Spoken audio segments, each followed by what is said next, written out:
L'assassin de l'archiduc François Ferdinand avait pour objectif, en 1914, de défendre l'indépendance serbe.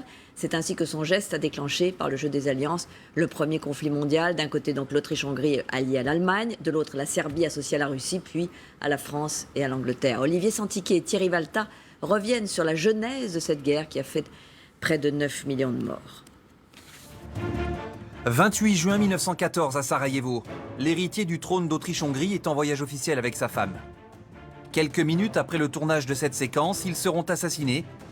L'attentat va embraser le monde par le jeu des alliances diplomatiques. La triple alliance regroupe l'Allemagne, l'Autriche-Hongrie donc, l'Italie, appuyée par la Bulgarie et l'Empire ottoman.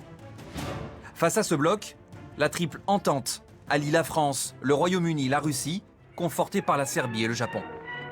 Mais les causes de la guerre sont bien plus nombreuses que la seule mise en action de cet engrenage international. Il y a d'abord les conflits territoriaux. L'Alsace-Lorraine, par exemple, reste annexée par l'Allemagne depuis 1870. Il y a ensuite les rivalités économiques et démographiques. Avec 41 millions d'habitants seulement, la France s'inquiète de ses 67 millions de voisins allemands. D'autant que l'industrie toute puissante de l'adversaire inonde l'Europe de ses produits manufacturés. On a un ennemi particulièrement fort et il faut l'arrêter sur un plan politique, économique, même culturel. Parce que le nombre de prix Nobel que l'Allemagne a gagné entre 1900, je simplifie les dates, et la guerre, a été énorme. Autre source de tension, l'essor des nationalismes et des impérialismes européens.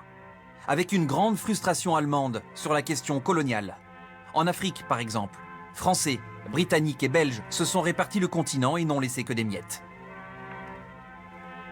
Ces possessions du bout du monde exigent de puissantes flottes. Le Kaiser Guillaume II et son état-major prussien très belliciste l'ont bien compris.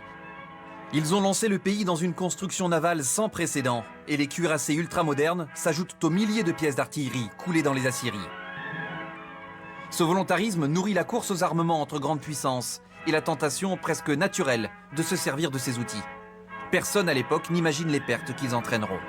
Maintenant, on est clairement dans un monde totalement différent. On a des guerres donc, qui, d'un côté, essaient de minimiser le nombre, disons, le sang des combattants, tandis qu'à l'époque, la guerre était une formule de la diplomatie un petit peu plus violente.